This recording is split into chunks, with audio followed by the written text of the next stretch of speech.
The morning sun rose over, with the same gentle warmth it had shone for 3 years. Jake stood at the edge of the settlement, watching the fields stretch toward distant blue mountains. His coffee steamed in the cool air as he checked the perimeter sensors on his. Everything looked normal, just like every other morning. Behind him, the colony was waking up. Humans and moved between buildings, starting their day.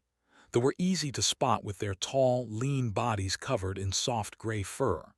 They walked on two legs like humans, but their faces were longer, almost like deer. Their large, dark eyes gave them a gentle look that matched their peaceful nature. Jake heard soft footsteps and turned. Lyra approached, carrying a basket of what looked like purple fruit.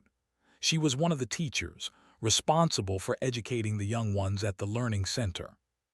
"Good morning, Jake," she said in her quiet voice. They had learned English quickly, though they spoke it with a musical accent. "You are watching again." "Just doing my job," Jake replied with a smile. He had been a Marine before taking this security posting. Old habits died hard. Everything quiet at the center. "The cubs will arrive soon," Lyra said. She tilted her head, studying him.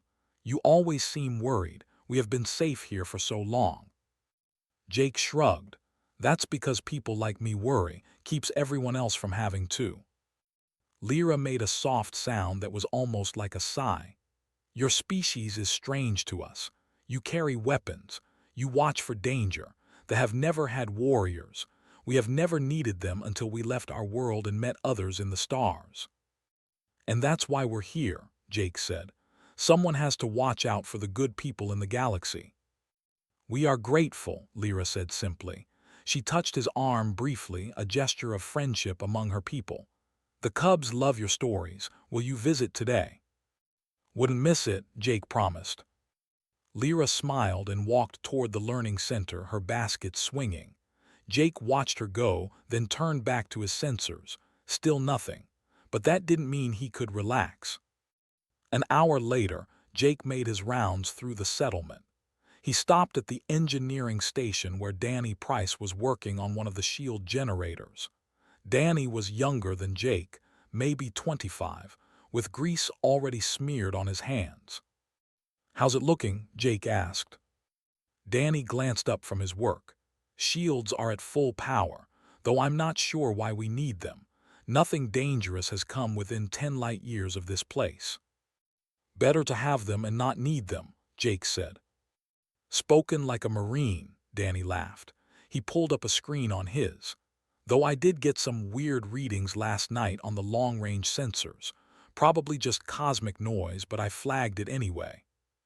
Jake felt something tighten in his chest. "Show me." Danny pulled up the data. Jake studied the readings carefully. They were faint, barely there. Could be nothing. Could be something jumping in and out of the system at the edge of sensor range. "Keep an eye on it," Jake said. "Let me know if it happens again." "Will do," Danny said, already turning back to his work. Jake continued his patrol, but the unease stayed with him. He told himself he was being paranoid. They were far from any trade routes. There was no reason for anyone to come here. By midday, Jake found himself at the learning center. It was a low building with large windows that let in plenty of light. Inside, 23 cubs sat in groups, working on their lessons. They ranged in age from what would be 4 to 10 in human years. Lyra stood at the front, explaining something about mathematics.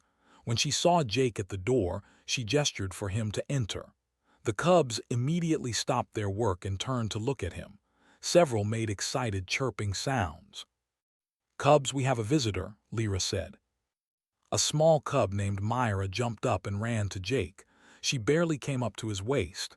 "Jake, will you tell us a story?" "Please," another cub called out. His name was, and he was Myra's older brother. Jake looked at Lyra, who nodded with amusement. He sat down on the floor and the cubs gathered around him in a circle. Their big eyes watched him with complete trust. "What kind of story do you want?" Jake asked. "A human story," Myra said, "about Earth." Jake thought for a moment. "All right, let me tell you about mountains." The cubs settled in, listening carefully. Jake described the great mountains of Earth, the ones that reached so high they touched the clouds. He told them how mountains looked peaceful and quiet, but they were incredibly strong. Nothing could move them. They had stood for millions of years and would stand for millions more. Mountains protect the valleys below them, Jake said. They break the storms. They hold back the winds. They're patient and steady, but if you anger them, if you try to break them, you'll find they cannot be moved. Are humans like mountains? Asked. Jake smiled. Sometimes when we need to be. The cubs didn't fully understand, but they liked the story anyway. After a while, Jake said goodbye and headed back to his duties. As he left, he heard Myra ask Lyra, "Why do humans tell stories about being strong? We tell stories about being kind." "Perhaps," Lyra said gently, "they are strong so they can be kind. Someone must be strong to protect kindness." That evening, Jake shared a meal with several families. They ate together in one of the common buildings, sharing food and conversation. They loved their community meals, and they had welcomed humans into this tradition. An older named sat beside Jake. "My daughter tells me you checked the perimeter 3 times today, more than usual." "Just being careful," Jake said. "You feel something?" asked. "They were not fighters, but they were perceptive." "Probably nothing," Jake said. "But I'd rather be wrong and careful than right and unprepared." Nodded slowly. "We are fortunate to have humans here. We would not know how to face danger. It is not in our nature." "That's okay," Jake said. "It's in ours." After dinner, Jake returned to his quarters. He pulled up the sensor data again, studying the readings Danny had shown him. Still nothing new. Maybe it really was just cosmic noise. But Jake had learned to trust his instincts in the Marines. Something felt wrong. He couldn't explain it, couldn't point to any solid evidence. Just a feeling in his gut that wouldn't go away. He checked his rifle, making sure it was clean and loaded. He checked the location of the emergency beacon, confirming it was ready to activate at a moment's notice. The beacon would send a distress signal to the nearest human military station, 1 jump away. Jake stood at his window looking out at the peaceful colony. Lights glowed in the buildings. Somewhere the cubs were probably sleeping, safe and warm. Nothing's going to happen, Jake told himself quietly. But he kept his rifle close anyway, just in case. In the darkness of space, far beyond the sensors, something moved between the stars. Ships without lights, heading toward the peaceful colony. Inside those ships, creatures with cold eyes studied the settlement's layout and counted the number of defenders. They had done this before. It was always easy when the targets were peaceful, and cubs were valuable to the right buyers. The raiders came closer, moving through the dark, and the colony slept on unaware. The alarm woke Jake from a light sleep. He was on his feet before his eyes fully opened, grabbing his rifle. The security system was screaming warnings through his. Multiple contacts, incoming fast, no identification signals. Jake ran to the command center, his boots hitting the ground hard. Danny was already there, his face pale as he stared at the screens. 5 ships, Danny said, his voice shaking. They just appeared at the edge of the system. Now they're burning straight for us. Jake looked at the data. The ships were moving fast, too fast for traders or explorers. These were military-grade vessels. His gut had been right. "Get the shields up now," Jake ordered, "and activate the emergency beacon." Danny's fingers flew across the controls. The colony's defensive shields began to power up, a faint shimmer appearing over the settlement. At the same time, the emergency beacon launched its signal toward the nearest human naval station. "Beacon is away," Danny confirmed. "Help should get the message in about 20 minutes." 20 minutes? Jake did the math in his head. The ships would be here in less than 5, and even after the message was received, it would take time for any help to arrive. They were on their own. Jake opened the colony-wide communication channel. "We have incoming hostiles. All security personnel arm up and report to your stations. All civilians get to the shelters immediately. This is not a drill. The colony exploded into motion. Humans and ran from their buildings. They looked terrified. They had never faced violence like this. They didn't know how. Jake sprinted toward the learning center. The cubs would be there. Lyra always brought them in early for morning lessons. He had to get there, had to make sure they were safe. The other 3 human security officers met him outside the center. They carried rifles and wore body armor. Their faces were grim but determined. "What are we dealing with?" asked Peter Grant, the oldest of the group. "Unknown hostiles, 5 ships," Jake said. "Probably raiders. We hold them as long as we can. Help is coming, but we need to buy time." "How much time?" asked Hudson, checking her weapon. "However much it takes," Jake said. The ships entered the atmosphere with a sound like thunder. They were ugly vessels, covered in scars and makeshift armor. Pirates or slavers, Jake guessed. The worst kind of scum. The ships landed outside the settlement in a cloud of dust. Ramps dropped and figures poured out. Jake counted quickly. 40, maybe more. They were a species known across the galaxy for their cruelty. They stood on 2 legs like humans but were covered in scales. Their faces were reptilian, with cold yellow eyes and mouths full of sharp teeth. They carried heavy weapons and wore combat armor. They moved with the confidence of predators who had done this many times before. Their leader, a massive with red markings on his scales, pointed at the settlement. His voice boomed across the open ground. "Surrender the settlement. Give us the young. No one needs to die today." Jake keyed his communication device. "This is security officer. You are attacking a registered colony under human protection. Leave now or face the consequences." The leader laughed, a harsh sound. "Human protection? I see 4 humans with guns. We are 40 warriors. Do the math, little human." "Last warning," Jake said, his voice steady. "Leave now." The leader gestured, and his raiders opened fire. Energy bolts slammed into the settlement's shields, making them flicker. Jake and his team returned fire from their defensive positions. The battle was loud and terrifying. The civilians huddled in their shelters, holding each other and crying. They had never heard sounds like this, never seen violence like this. Jake's team fought hard, but the numbers were against them. They spread out, flanking their positions. Peter went down first, hit by multiple shots. He didn't get back up. Took cover behind a building, trying to hold the eastern approach. The shields failed with a sound like breaking glass. Danny's voice came through the communication channel, desperate. "Shields are down. I'm sorry I can't hold them." "Get to a shelter," Jake ordered. "You did your job." They pushed forward. Jake fell back toward the learning center, firing as he went. He could hear the cubs inside, their high voices crying in fear. The sound cut through him like a knife. Went down next. Jake saw her fall and knew she wouldn't get up. That left him and one other guard, a young man who had only been on for 6 months. "Get inside the center," Jake shouted. "Guard the cubs from inside." "What about you?" called back. "I'll hold the door," Jake said. He took position at the entrance to the learning center. It was a good position, a narrow doorway that would force them to come at him 1 or 2 at a time. Behind him, he could hear Lyra trying to calm the cubs. Her voice was shaking but gentle. "It's okay, little ones. The humans will protect us. Just stay quiet." They came at him in a rush. Jake fired precisely, years of Marine training taking over. He dropped 3 of them before they could reach the door.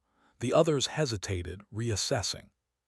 Their leader, the one with red markings, pushed through the group. He stared at Jake with those cold, yellow eyes. "Brave little human," they said, "but foolish. We will take those cubs. They are valuable, worth much money." "Over my dead body," Jake said. The leader smiled, showing all his teeth. "Yes, that is the idea." He gave an order in his own language. 10 rushed the door at once. Jake fired until his rifle ran dry, then switched to his pistol. He hit 4 more, but there were too many. They swarmed over him. Pain exploded across Jake's body as energy bolts hit him. One caught him in the shoulder, another in the leg. He felt his body armor crack, but he stayed on his feet, blocking the doorway with his body. Behind him, the cubs were wailing now, terrified by the sounds of battle. Their cries were high and desperate, the sound of children who knew something terrible was happening. Jake took another hit, this one to his chest. His legs gave out and he fell to his knees, but he didn't move from the doorway. Blood ran down his armor. His vision started to blur. The leader walked up to him slowly. "Still alive, you humans are tough, I will give you that." Jake tried to lift his pistol, but his arm wouldn't respond. He coughed, tasting blood. "The cubs," Jake managed to say, "you won't touch them." "I already have," the leader said, gesturing to his raiders. They pushed past Jake's falling body and entered the center. Inside, Lyra had gathered all 23 cubs into the back room. Stood in front of them, his rifle raised, but he was one man against 10. They disarmed him easily and threw him against the wall. The cubs screamed and cried, clutching each other. Lyra spread her arms wide, trying to shield them with her body. "Please," she begged. "They are children, please do not hurt them." The leader laughed. "Hurt them, they are merchandise worth more alive." He looked at his raiders. "Take them to the ships, stun any that fight." As they began grabbing the terrified cubs, Jake's hand moved weakly. He touched the emergency control on his belt, the one connected to the beacon system. With the last of his strength, he activated the local broadcast function. The beacon, already transmitting to distant human space, now carried more than just data. It transmitted sounds, the cubs wailing in terror, the laughing, Jake's labored breathing as he lay dying in the doorway. In space, far away, that signal was traveling faster than light, traveling toward humans who would hear it, traveling toward people who would understand what those sounds meant. Jake's vision went dark. His last thought was a prayer that help would come in time, that someone would hear the cubs crying and come to save them. They loaded the cubs onto their ships. Lyra fought them, scratching and kicking, but they knocked her down. The adults watched from their shelters, helpless and horrified. Within 10 minutes, the raiders had taken all 23 cubs.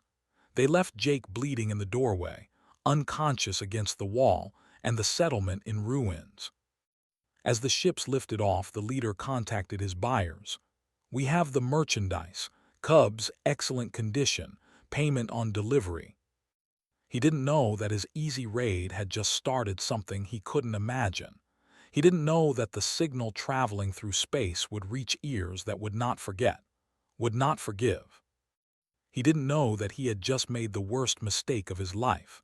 Captain Lisa sat in the command chair of the patrol ship Vigilant, reading reports and trying not to fall asleep. Night watch was always the boring shift. Nothing ever happened out here on the frontier. Her communication officer, a young ensign named Tim Brooks, suddenly sat up straight at his station. "Captain, we're receiving an emergency beacon." Lisa was instantly alert. "Source?" "The Joint Colony," Tim said, his fingers working quickly. "Human and settlement.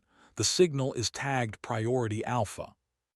Priority Alpha meant immediate danger. Lisa stood up. "What's the situation?" Tim listened to his headset, his face going pale. "Unknown hostile forces, multiple ships. They're requesting immediate military assistance." He paused, and something in his expression changed. "Captain, there's more than just the standard distress call. The beacon is transmitting live audio." "Put it through," Lisa ordered. The bridge speakers crackled to life. At first there were just sounds of battle, energy weapons firing, people shouting. Then came a voice, human and male, strained with pain. "The cubs, you won't touch them." A harsh laugh, definitely not human. Then the sound changed. Children crying. Not human children, the higher-pitched wails of cubs. 23 voices screaming in terror, more laughter from the attackers. The bridge crew sat frozen, listening. Lisa felt her hands clench into fists. She had a daughter back home, about the same age as those cubs sounded. The audio continued, the sound of cubs being dragged away, still crying, an adult voice, female, begging, "Please, they are children." Then silence, except for labored breathing and the distant sound of ships taking off. Tim turned to look at Lisa, his face white. "Captain." Lisa was already moving. "Communications, relay that beacon to Fleet Command immediately. Priority Alpha, all channels. Navigation, plot a jump to 442. I want us there in 20 minutes. "Captain, we're just one patrol ship," her executive officer said carefully, "against multiple hostiles." "I heard cubs crying," Lisa said, her voice hard as iron. "We're going now." The Vigilant jumped into faster-than-light travel, racing toward 442. Behind them, the emergency beacon signal continued to spread through space, reaching more and more human ships and stations. At the Third Fleet headquarters, Admiral was reviewing deployment schedules when his aide burst into the office without knocking. Commander Bate Torres was a veteran officer who never lost her composure. Now she looked shaken. "Admiral, you need to hear this," Bates said. She played the beacon recording, listened in silence. When it finished, he sat very still for a long moment. "How long ago?" he asked quietly. 18 minutes, sir," Bates said. "Captain's patrol ship is responding, but she's alone. The beacon came from 442. "I know 442, said. He pulled up the colony data on his screen. 4 human security personnel. Joint colony with the 23 cubs registered at the learning center. He played the recording again, listening to every detail. The human voice defending the doorway. The cubs crying. The attackers laughing as they took the children. Had been an admiral for 15 years.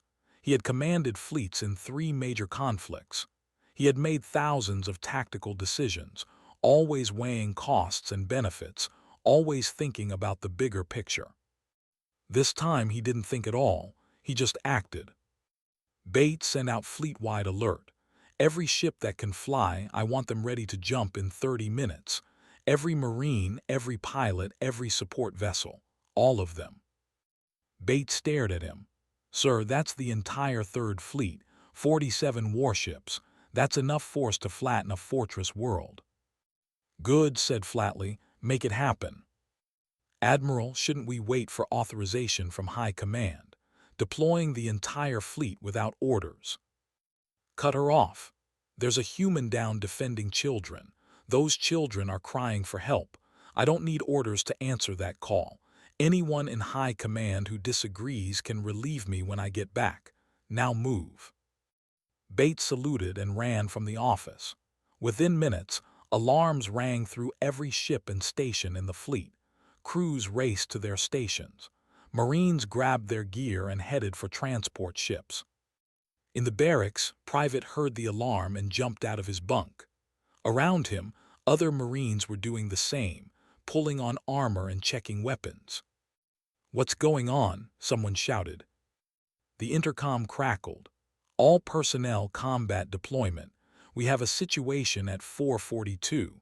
Human defender down, cubs taken by hostile forces. We deploy in 25 minutes. The barracks went silent for a moment.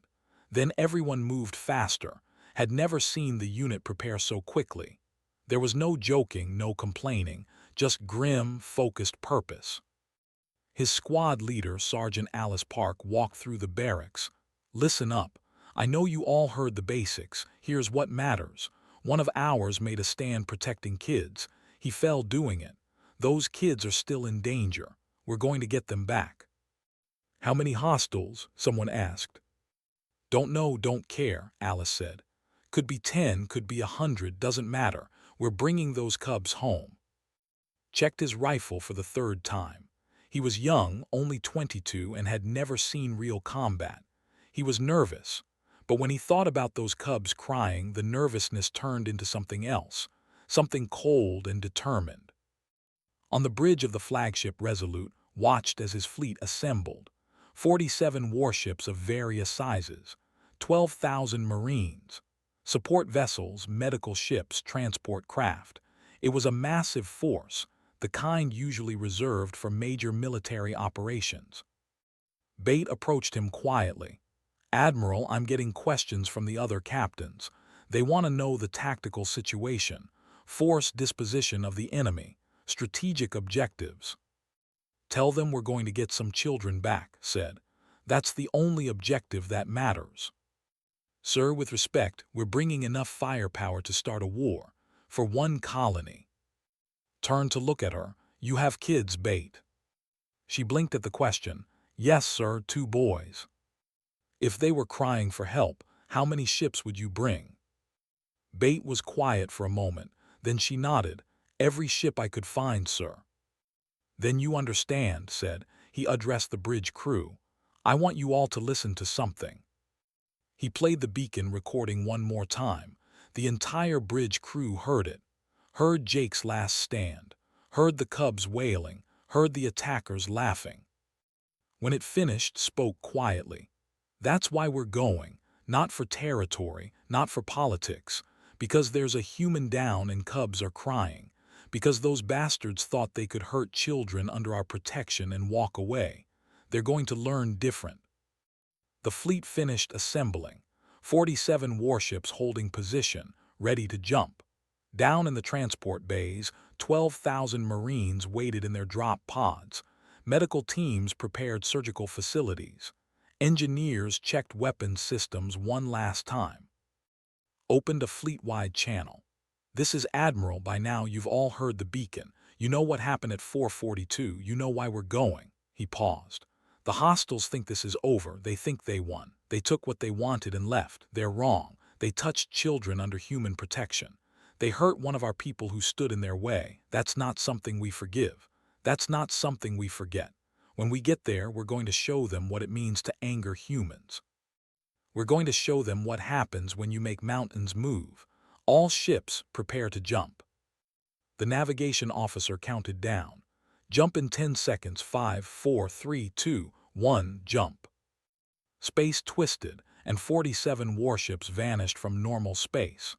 They traveled faster than light, covering in minutes a distance that would take months at normal speed. They were a storm of steel and fury, heading toward 442.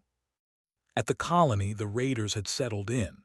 They lounged in their ships, celebrating their easy victory. The cubs were locked in cargo holds, still crying but too exhausted to scream anymore. Lyra sat with them, trying to offer comfort through the bars.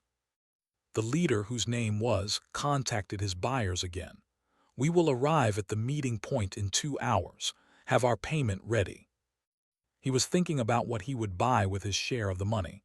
Maybe a new ship, something faster. Maybe some luxury goods. The cubs would sell for a fortune. Rich collectors paid well for exotic young from peaceful species. Didn't check his sensors. Why would he? The colony had no defenses left. The nearest human military base was supposed to be at least 6 hours away by jump. He had plenty of time. He didn't see the space around the planet shimmer and tear. Didn't see 47 warships drop out of faster-than-light travel in perfect formation, surrounding the planet like a closing fist. On the Resolute's bridge, stared at the planet below. Scan for the hostile vessels. Find them. "Got them, sir," the sensor officer reported. 5 ships on the surface near the colony. They match the raider profile. "Are the cubs still on those ships?" asked. "Scanning for life signs." "Yes, sir. I'm reading 23 children and 1 adult. They're in the cargo holds of the raider ships."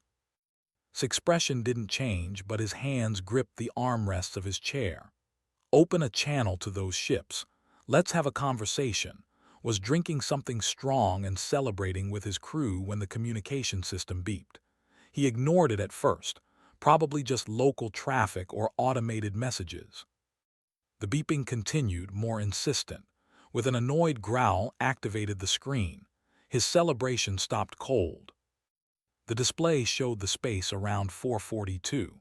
Where there had been empty space an hour ago, there were now ships. Dozens of ships. Human warships, their weapons systems clearly visible even from orbit. "What in the seven hells?" whispered. The communication channel crackled. A human voice came through, calm and cold. "Attention hostile vessels. This is Admiral of the human Third Fleet. You are surrounded. Power down your ships immediately and release your prisoners. You have 60 seconds to comply." Stared at the screen. He counted the ships, 47 warships, for one small colony. It made no sense. This had to be some kind of mistake. He opened a return channel. "Admiral, there seems to be some confusion. We are merely salvage operators. We responded to what appeared to be an abandoned settlement." "You have 50 seconds," the voice replied unchanged. Felt sweat forming on his scales. "Admiral, please, we can negotiate. We have valuable cargo. We can share the profits." "You have 40 seconds. The cargo you are referring to are children, cubs under human protection. Release them now." Looked at his first officer. The other looked as nervous as felt. "What do we do?" the officer asked. Thought fast. He had dealt with other species militaries before. They always negotiated. They always worried about their reputation, about following rules. He just had to play this right. "Admiral, if you attack us, we will be forced to defend ourselves. The children could be hurt in the crossfire. Surely you don't want that." There was a pause. For a moment thought his bluff had worked. Then's voice came back and it was no longer calm. It was cold as the space between stars. "You just threatened children. You have 30 seconds. After that, my fleet will demonstrate what happens when you threaten children under human protection." Made a decision. "All ships prepare to launch. We're getting out of here." His crew scrambled to power up the engines. The 5 raider ships began to lift off from the surface. If they could just get to jump distance, they could escape. The humans wouldn't risk a long chase with hostages on board. On the Resolute watched the raider ships begin to rise. Bait, weapons status. "All batteries charged and locked on target, sir," Bait reported. "We can disable those ships any time you give the order." "Do it," said. "Precision strikes only. Engine systems. I want those ships on the ground and unable to move, but I want those cubs unharmed." "Yes, sir." The human warships opened fire. The weapons they used were precise beyond anything they had seen. Beams of focused energy lanced down from orbit, striking each raider ship exactly in the engine compartments. The vessels dropped back to the ground, smoke pouring from their hulls. They were alive but crippled, unable to fly or fight. The entire engagement lasted 8 seconds. Stared at his dead controls in shock. His ship was completely disabled. Around him, his crew was panicking. His voice came through the communication channel again. "Your ships are disabled. My Marines are now deploying. Surrender peacefully and you will be taken into custody. Resist, and we will go through you to reach those children. You have seen what our weapons can do. Choose wisely." In the transport bays of the human fleet, the order was given. Drop pods launched from multiple ships, streaking down through the atmosphere like meteors. Each pod carried 4 Marines in full combat armor. Sat in his pod, locked into the harness as the world shook around him. Across from him, Sergeant Alice Park looked calm despite the violent descent. "Remember the objective," Alice said over the team communication channel. "We're here for the cubs. Neutralize any hostile resistance, but the cubs are the priority. Keep your heads clear and your fire controlled." The pods hit the ground hard. The doors blew open and ran out into the settlement. Around him, hundreds of other Marines were doing the same. The sky was still full of falling pods. They had set up defensive positions around their grounded ships, but they were completely unprepared for the scale of the human response. 12,000 Marines hit the ground in under 3 minutes. They had 40 fighters. The battle, if it could be called that, was over almost before it started. They fired a few shots, but they were surrounded by Marines with overwhelming firepower and tactical superiority. Within minutes, they began throwing down their weapons and surrendering. Squad moved toward one of the raider ships. The cargo hold doors were sealed. Alice motioned to their tech specialist, who attached a breach charge to the lock. "Stand clear," the specialist said. The charge blew the lock and the doors swung open.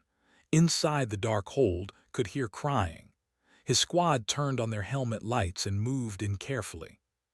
23 cubs huddled in the corner of the hold, surrounded by Lyra, who was trying to shield them with her body. The cubs saw the armored humans and screamed in fresh terror. To them, all the armored figures looked the same, whether or human. Stopped immediately. He reached up and unsealed his helmet, pulling it off so they could see his face. "It's okay," he said softly. "We're humans, we're here to help, you're safe now." Lyra stared at him with huge eyes. "Humans, you came." "Yes, ma'am," said. "We heard you needed help." He knelt down slowly, making himself less threatening. "We're going to get you all out of here and take you somewhere safe." One of the cubs, a small female that thought might be Myra from the reports, peeked out from behind Lyra. "Are the bad ones gone?" "They're gone," promised. "They can't hurt you anymore." More Marines were arriving, including medical personnel. They moved slowly and carefully, letting the cubs get used to them. Gradually, the cubs' fear began to ease. They were still crying, but quietly now, from relief rather than terror. Alice coordinated with the other squads. All 5 cargo holds were opened. All 23 cubs were found alive and mostly unharmed, just terrified. The Marines began the careful process of moving them to the medical ships. Helped carry one of the smaller cubs, a male who was too exhausted to walk. The cub clung to him, trembling, kept talking to him gently, telling him it was okay, that he was going home. At the edge of the settlement, other Marines were providing emergency aid to the colony. They found Jake still alive, barely. He had lost a lot of blood and his vitals were critical, but he was breathing. The fleet's chief medical officer, Dr. Helen Park, rushed to his side with her team. "Get him on a stretcher now. We need him in surgery 5 minutes ago." As they moved Jake to the medical transport, he opened his eyes slightly. "The cubs," he whispered, his voice barely audible. "Safe," Helen told him. "All of them, you held them long enough. They're safe because of you." Jake's eyes closed again, but there might have been the ghost of a smile on his face before he passed out. In the settlement, the adults emerged from their shelters. They saw the Marines everywhere, saw the disabled raider ships, saw their cubs being gently carried to safety. They saw the overwhelming force that humanity had brought to save their children. The elder who had spoken with Jake at dinner approached Alice. "You came," he said, his voice full of wonder. "So many of you came for us." Alice looked at him. "One of ours fell protecting your cubs. Those cubs were crying for help. Of course we came. We heard them calling." "But so many ships," said. "This must have cost much, used many resources, endangered many humans." "The cubs are safe," Alice said simply. "That's what matters." On the Resolute, watched as his Marines completed the operation. The cubs were being moved to the medical ship for evaluation. The colonists were being cared for. The prisoners were being secured. Bates stood beside him, reading reports. "Admiral, we have a full accounting.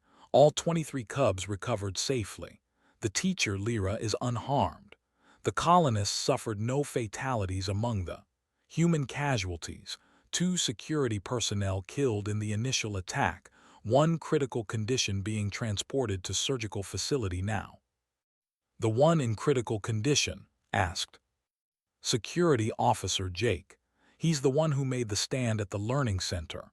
The doctors think he'll make it, but it's going to be close." Nodded slowly. "Make sure he gets the best care we have, and I want to know the names of the 2 who fell. They'll be honored." "Yes, sir." Bate hesitated. "Sir, I'm receiving communications from Galactic Assembly representatives. They're asking questions about our response. specifically about the scale of it. "Tell them I'll answer their questions after we're done here," said. "Right now, I have more important things to do." He opened a channel to the colony. "This is Admiral to all colony residents. The hostile forces have been neutralized. The Cubs are safe and receiving medical care. We will be maintaining a security presence here until permanent defenses can be established. You are under human protection, and that protection will not fail again." In the medical ship, watched as doctors examined the Cubs. They were dehydrated and scared, but physically they were okay. Lyra sat with them, holding the smallest ones and singing softly in the language. Myra looked up at, "Will you stay? Will the humans stay so the bad ones don't come back?" Smiled at her. "We'll stay, and we'll make sure everyone in the galaxy knows what happens if they try to hurt you. You're under our protection now. That means something." The Cub seemed to understand. She settled back against Lyra, finally beginning to relax. Outside, the sun was setting over 442. 47 warships held position in orbit, a wall of steel surrounding the planet. On the ground, Marines established a defensive perimeter that nothing would breach. The raiders had come expecting an easy target. They had found something else entirely. They had found what happens when you hurt children under human protection. They had found the mountains could move, and when they moved, nothing could stand in their way. The news spread across the galaxy faster than the fastest ships. The story of 442 was told and retold, growing with each telling. Some versions were accurate, others were not. But everyone heard the core truth. Human forces had deployed an entire fleet to rescue 23 children. Within a week, the Galactic Assembly called for a formal inquiry. The Assembly was the closest thing the galaxy had to a unified government, a council where different species discussed disputes and set policies. They met in a massive station orbiting a neutral world. Ambassador Sophie Grant received the summons with no surprise.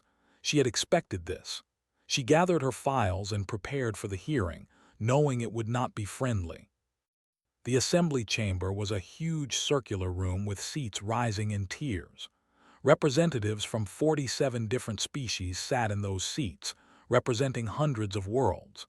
At the center, a speaking platform stood under bright lights. Council Prime, leader of the assembly, called the session to order. Was a species that looked like walking mantises with 4 arms and multiple eyes.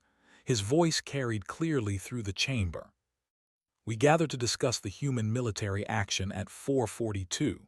The human fleet deployed 47 warships and 12,000 combat personnel to respond to a raider attack. This deployment was done without assembly approval and without regard for established protocols." Gestured to Sophie. "Ambassador Grant, the assembly has concerns about this action." Sophie walked to the speaking platform. She carried a small data device. "I am here to address those concerns, Council Prime." A representative from the collective stood up. They were a mercantile species, focused on trade and profit. "Ambassador, your species deployed overwhelming military force against what was essentially a criminal action. The raiders numbered 40 individuals. Your response involved 12,000 soldiers. This is a disproportionate use of force that threatens galactic stability."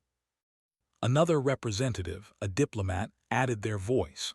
They were an old species, cautious and traditional. "Furthermore, your admiral deployed this fleet without authorization from your own government. This suggests a dangerous lack of control over your military forces." Sophie listened calmly. She had heard these arguments before. "May I respond?" "Please do," said. Sophie activated her data device. "Before I address your concerns directly, I would like the assembly to hear something. This is the emergency beacon transmission from 442, recorded during the attack." The chamber's speakers came to life. The assembly representatives heard Jake's voice, strained with pain. They heard the cubs wailing. They heard the laughing as they dragged the children away. They heard Lyra begging for mercy. The recording played for 90 seconds. When it finished, the chamber was silent. Sophie spoke into that silence. That is what Admiral heard. That is what every human in the Third Fleet heard. Now, you asked why we deployed 47 warships. Let me be very clear in my answer. She looked around the chamber, meeting the eyes of as many representatives as she could. We deployed 47 warships because that is what we had available in the immediate area. If we had 200 ships, we would have deployed 200. If we had 1,000, we would have deployed 1,000. The representative started to speak, but Sophie raised her hand. Please let me finish. You say our response was disproportionate. You are correct. It was absolutely disproportionate. We brought enough force to fight a war and we used it to rescue children. That was intentional. But why? Asked a representative, genuinely confused. There were logical beings who calculated every action. The tactical situation did not require such force. A single warship could have disabled those raiders. You are thinking tactically, Sophie said. We were thinking strategically. Those raiders attacked a colony under human protection. They killed our people. They took children. If we had responded with one ship with minimal force, what message would that send? She didn't wait for an answer. It would tell every raider, every pirate, every slaver in the galaxy that human protection is conditional, that it depends on cost-benefit analysis, that if you pick your moment right, you can hurt people under our care and get away with it. Sophie's voice grew harder. That is not the message we wanted to send. We wanted every criminal in the galaxy to hear a different message. We wanted them to know that if you attack a human colony, if you hurt our people, if you touch children under our protection, we will come for you with everything we have. Not proportional force, not measured response, everything. The chamber erupted in argument. Multiple representatives tried to speak at once, called for order, his multiple arms gesturing for calm. When the noise died down, the representative spoke again. Ambassador, you are essentially describing a policy of overwhelming retaliation. This is dangerous. This destabilizes the established order.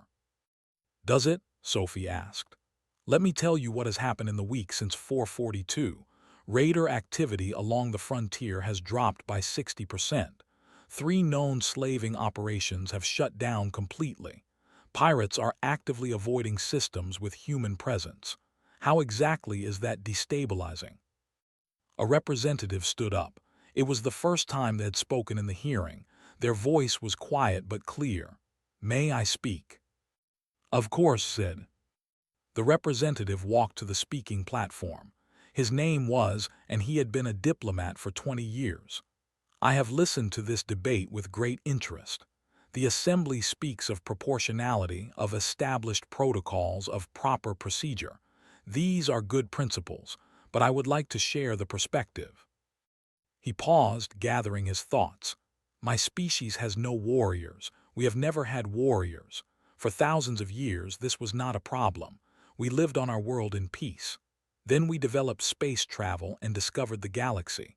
We learned that not all species are peaceful. We learned that kindness can be seen as weakness. We learned that our children are valuable to those who would sell them. His voice grew stronger. Before we met humans, we lived in fear. We stayed close to we avoided contact with unknown species. We existed, but we did not thrive. Then we met humans. They offered us protection. We did not understand what that meant. We thought it meant they would call for help if we were attacked. We thought it meant they would arrive eventually to restore order.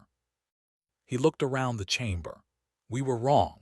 Human protection means something far more. It means that a human named Jake stood in a doorway and took weapons fire meant for our children. It means he fought until he could not stand, and then he fought from his knees. It means that when he fell, his species heard our children crying and moved mountains to save them. The chamber was completely silent now. Every representative was listening. You ask why they brought so many ships, continued. I will tell you why. Because they meant it. When humans say they will protect you, it is not a political statement. It is not a negotiating position. It is a promise written in blood and steel. They brought 47 warships because they wanted everyone in the galaxy to know that promise is real. Returned to his seat, Sophie nodded to him in thanks, then addressed the assembly again. They have formally requested permanent human security presence at all their colonies, Sophie said. They are not the only ones. Since 442, 6 other species have made similar requests. These are peaceful species who have lived in fear, who have lost children to raiders and slavers. They watched what we did and they felt safe for the first time. The representative spoke up. But at what cost? You have made enemies. The clans will not forget this humiliation. Good, Sophie said bluntly. Let them remember. Let them remember that humans keep their promises. Let them remember that our response to attacking children is not negotiation or mediation. It is immediate and overwhelming force. You speak as if humans are the guardians of the galaxy, they said. Who gave you that authority? No one, Sophie replied. We did not ask for authority. We do not seek to rule. But when we hear children crying, when we see innocents suffering, we respond. Any species is welcome to do the same. The galaxy would be better for it. Raised one of his hands for attention. Ambassador, I must ask directly, is this human policy going forward? If any colony under human protection is attacked, will you respond with overwhelming force? Sophie met his multiple eyes without hesitation. Yes, that is exactly our policy. Attack a human colony or a colony under our protection, and you will face the full weight of human military power. Hurt our people, threaten children under our care, and we will not calculate proportional response. We will not weigh costs and benefits. We will come for you with everything we have. That is madness, someone shouted from the upper seats. No, Sophie said quietly. That is commitment. That is what it means when we say someone is under our protection. It is not a convenient alliance. It is not a trade agreement. It is a promise that we will guard you with our lives and our strength, no matter the cost. She looked around the chamber one last time. I understand your concerns about stability and protocols. I understand your worry about disproportionate force, but I will not apologize for what we did. I will not apologize for saving those children, and I will not pretend that our response was anything other than exactly what we intended. If that makes you uncomfortable, so be it. But those cubs are alive today because humanity keeps its promises. The assembly debated for 3 more hours. In the end, they passed no formal censure. They could not condemn an action that had saved innocent lives, but the message was clear. The galaxy was watching humanity with new eyes. Some species looked at humans with fear. Others looked with hope. Back on, Jake was recovering in the medical facility. His injuries had been severe, but human medical technology was good. The doctors said he would make a full recovery. He had visitors every day. Colonists brought him food and gifts. The cubs came to see him, bringing drawings they had made. Myra sat by his bed and told him stories about Earth mountains, remembering what he had taught her. You were like a mountain, she said, her big eyes serious. You stood in the way of the storm, you protected us. Jake smiled weakly. I just did my job, little one. No, Lyra said from the doorway. She had been coming to visit daily as well. You did more than that. You showed us what it means to be brave, what it means to protect others even when it costs everything. Admiral came to visit once, bringing a small box. Inside was a medal, the Star of Valor, one of humanity's highest military honors. This is from the entire Third Fleet, said. You held the line when it mattered most. You gave us time to respond. Those cubs are alive because of you. Jake looked at the medal but did not take it. Sir, what about and Peter? They fell too. They're being honored as well, assured him. Their families will receive their medals. They died as heroes. Jake nodded slowly. What happened to the raiders? Prison said. We dismantled their entire operation. Found their bases, their supply lines, their buyers. It's over. Good, Jake said. 3 months later, Jake returned to duty. The settlement had been rebuilt and expanded. Human military engineers had installed proper defensive systems. A permanent security force of 50 human personnel now protected the colony. The Cubs attended school in a new, fortified learning center. Life returned to normal but different. They walked with more confidence now, knowing they were truly protected. Human and families grew closer, bound by shared experience.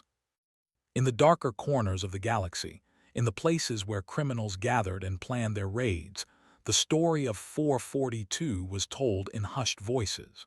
Raiders looked at their star maps and avoided any system marked with human presence. Slavers canceled operations rather than risk encountering human forces. A new phrase entered the criminal vocabulary: "Don't touch the protected ones." Everyone knew what it meant. If a species was under human protection, you left them alone. The cost of not doing so was simply too high. Greg, a reporter for the Galactic News Network, did a special report on 442 6 months after the attack. He interviewed Jake, who was uncomfortable with the attention but answered questions honestly. "Do you think the response was too much?" Greg asked. 47 warships for one colony. Jake thought about it for a moment. "I was lying in that doorway bleeding out, listening to the Cubs crying. I thought I was going to die there. I thought I had failed them. Then I heard later what happened. I heard that the entire fleet came, that they brought everything they had." He looked directly at the camera. "No, it was not too much. It was exactly right." The interview aired across the galaxy. Billions watched it. Some saw humans as dangerous and unpredictable. Others saw them as the guardians they had always needed. In the end, it did not matter what others thought. Humanity had made its position clear. They had drawn a line in the stars and dared anyone to cross it. On 442, as the sun set over the peaceful settlement, Jake stood at his post. The Cubs were playing in the courtyard, their laughter carrying on the wind. Lyra waved to him from the learning center. Everything was quiet, everything was safe, but Jake stayed alert, watching, ready. Because that is what humans did. They heard the cries of the innocent and answered. They protected those who could not protect themselves. They moved mountains when mountains needed to be moved. And they would do it again, as many times as necessary, no matter the cost.